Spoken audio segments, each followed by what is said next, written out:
E agora eu vou falar especificamente do método científico. A gente vai ter um conjunto, então, de procedimentos, né? E a gente vai verificar, a gente vai testar e a gente vai comprovar os fenômenos de maneira científica. E é a partir mesmo desta metodologia é que o seu trabalho, ele de fato vai ganhar autenticidade, tá? Validade científica.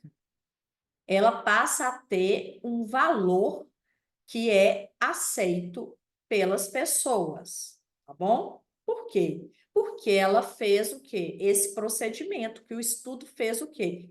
O pesquisador fez o quê? Ele se ateve a um procedimento pré-estabelecido e de forma ordenada para chegar à conclusão. Então, esse trabalho, ele passa a ter validade. Então, por que que a gente precisa fazer um trabalho científico de conclusão de curso numa pós-graduação? Por que que, não é obrigatório realmente, mas vamos supor, por que que seria interessante a gente fazer esse trabalho ao final do curso? Ontem mesmo eu chamei a atenção, eu falei, é como se fosse um prêmio por todo o esforço que vocês fizeram, que vocês tiveram ao longo da pós-graduação. É como se fosse um reconhecimento de todo o estudo, toda a dedicação, todo o empenho que vocês percorreram ao longo da pós-graduação. Além do que, com a validade deste trabalho, vocês serão capazes de demonstrar com autenticidade que aquilo que vocês estudaram, que vocês pesquisaram, tem realmente poder de ser replicado, capacidade de ser replicado e de ser disseminado para o maior número de pessoas possíveis, e isso servir de base de pesquisa para outros pesquisadores sobre aquele assunto que você discorreu. Então, isso é muito importante, é como se vocês estivessem eternizando as suas impressões, a sua dedicação, o seu empenho, tá? Então, por isso que acho bastante interessante a gente produzir o trabalho de conclusão de curso. E a metodologia científica, então, ela sempre vai ser na resolução de um problema, tá? E aqui, então, a gente faz o quê? A gente propõe o problema científico e a gente vai colocar à prova as hipóteses científicas.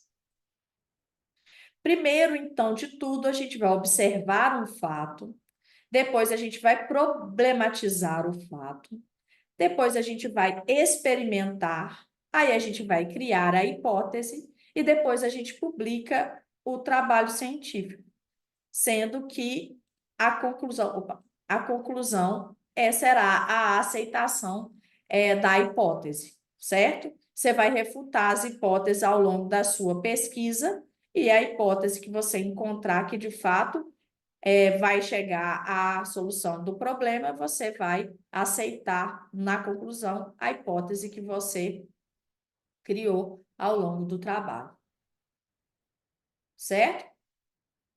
Ok? Tá entendido aí, gente? Alguma dúvida? E aí é o seguinte, então, a partir da identificação do problema, a gente precisa saber quais que vão ser as técnicas, quais que serão os métodos e as abordagens que vai ser mais adequada ao seu processo de investigação. Aí é aqui que entra aquele tanto de nome difícil e complicado. Mas é importante o seguinte, entender que existem técnicas e métodos e abordagens que serão melhores para a sua investigação. Por exemplo, olha só, vamos voltar lá para a lâmpada, tá? A técnica que eu usei para a lâmpada, para comprovar, foi de fato a experimentação, certo? Eu fui lá, eu peguei uma lâmpada, eu coloquei, eu vi que a lâmpada, a nova lâmpada não adiantava. Precisei então corrigir a fiação. Então, a técnica e o método mais adequado para eu tentar resolver o meu problema foi esse. Para cada tipo de problema, há uma técnica mais adequada para resolver o problema, ok?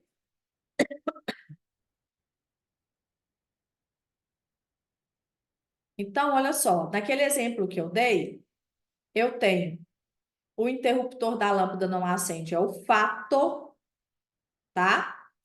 E se a lâmpada não acende, é o problema. A hipótese, então, eu acredito que ela queimou, e aí eu vou deduzir, então, que se ela está queimada, eu vou trocar, que ela, se ela não acendeu, é porque ela está queimada. Eu fiz uma dedução. Aí eu troco a lâmpada, eu fiz um experimento e a conclusão é que ela estava queimada, eu confirmo a hipótese. Aqui nesse caso, se a lâmpada tivesse queimada mesmo, tá? Então, olha os nomes aqui para vocês entenderem, ó. É, quando eu aciono o interruptor e a lâmpada não acende. É o fato, ok? Fato. Será que a lâmpada, o que será que fez a lâmpada não acender? É o problema. Acredito que ela queimou. É a hipótese. Eu estou pensando que se ela queimou, ela deve ter queimado. É uma hipótese. Então, eu deduzo que se eu trocar a lâmpada, eu vou saber que ela está queimada. E aí eu troco a lâmpada para uma nova, eu faço um experimento. E aí ela acende, pronto. Eu concluo, a lâmpada estava queimada. Então, eu confirmo a hipótese, ó. Acredito que ela queimou. Isso aqui, gente, que é o método, ó. Fato, problema, hipótese, dedução, experimento, confirmação de hipótese. Então, aí os nomes correspondentes às ações e às percepções. Certinho?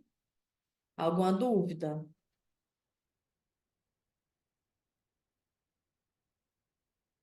Tá. Então, o método, ele vai ser formalizado e justificado os motivos pelos quais ele foi escolhido, tá? E ele deve ser precedido de um projeto de pesquisa. Tá, o que que é o projeto de pesquisa, gente? O projeto de pesquisa é a lista para o supermercado. É simplesmente isso. Você vai fazer o quê? Uma análise prévia do que você vai querer colocar no seu trabalho. Ali você vai falar de quais são os objetivos, você vai falar de quanto tempo você vai precisar, você vai falar de qual que vai ser o método que você vai utilizar para resolver o seu problema. É como se você fizesse uma, uma prévia do que você vai abordar no seu trabalho de conclusão de curso. Marina, eu preciso fazer esse projeto de pesquisa, eu não posso ir direto para o meu trabalho? Pode. Mas o que vai acontecer? Você vai gastar mais tempo e vai gastar mais dinheiro, né? Comprando as coisas que não precisa. É o supermercado. Projeto de pesquisa é a lista. Faz a lista antes, coloca o que você vai fazer no seu trabalho de forma resumida e, e ali você tem o norte muito claro do que você vai fazer no seu trabalho de conclusão de curso. Tá bom? E olha, não há um conjunto de diretrizes rígidos e imutáveis que vocês precisam seguir para fazer este projeto de pesquisa, tá? Não há. Se vocês, ao longo do trabalho, perceberem que o método não é o correto, ou que as hipóteses não estão sendo bem feitas, que precisa mudar, pronto, muda, muda tudo. E começa de novo a tentar resolver o problema. A questão principal é vocês encontrarem o fato e o problema.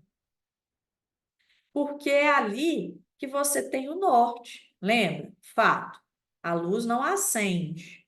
Problema, por que será que a luz não acende? Né? Então, assim, você tem um fato e que você tem que ter um problema em cima daquele fato para você poder começar o seu trabalho. Então, por onde eu começo, Marina? Pelo fato.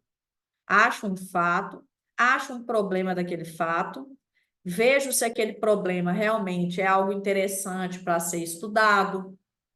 Se já não tem muita gente falando sobre aquele problema e que o tema já está meio esgotado e que você não vai poder acrescentar muita coisa, né? Então você tem que fazer essa análise. Se já tem muita gente falando sobre isso e que de fato não tem muita coisa para falar mais, não tem um fato novo que possa acrescentar alguma coisa, busque outro.